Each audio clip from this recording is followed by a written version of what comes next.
మహారాష్ట్రలో విషాదం చోటు చేసుకుంది. విమాన ప్రమాదంలో ఉప ముఖ్యమంత్రి అజిత్ పవార్ దుర్మరణం చెందారు.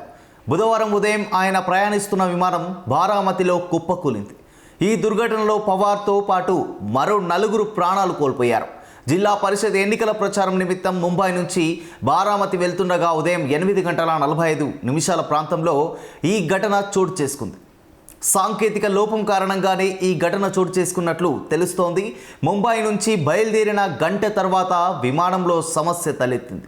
ఎమర్జెన్సీ ల్యాండింగ్ సమయంలో విమానం అదుపు తప్పి కుప్పకూలిపోయింది. ఆ వెంటనే భారీగా మంటలు చెలరేగాయి. ప్రమాద తీవ్రతకు విమానం 2 ముక్కలైనట్లు తెలుస్తోంది. విమాన ప్రమాదంపై డీజీసీఏ స్పందించింది.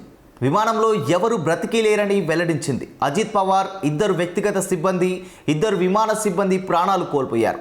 అజిత్ పవార్ 1959 జూలై 22న జన్మించారు. ఆయన తండ్రి అనంతరావు పవార్ సీనియర్ రాజకీయ నాయకుడు. మహారాష్ట్ర మాజీ సీఎం శరద్ పవార్కు సోదరుడు. బాబాయ్ శరద్ పవార్ అడుగుజాడల్లో రాజకీయాల్లోకి అడుగుపెట్టిన అజిత్ పవార్ 1982లో తొలిసారి కార్పొరేటివ్ షుగర్ ఫ్యాక్టరీ బోర్డుకు ఎన్నికయ్యారు. ఆ తర్వాత 16 ఏళ్ల పాటు పూణే జిల్లా సెంట్రల్ కోఆపరేటివ్ బ్యాంక్ చైర్మన్గా వ్యవహరించారు.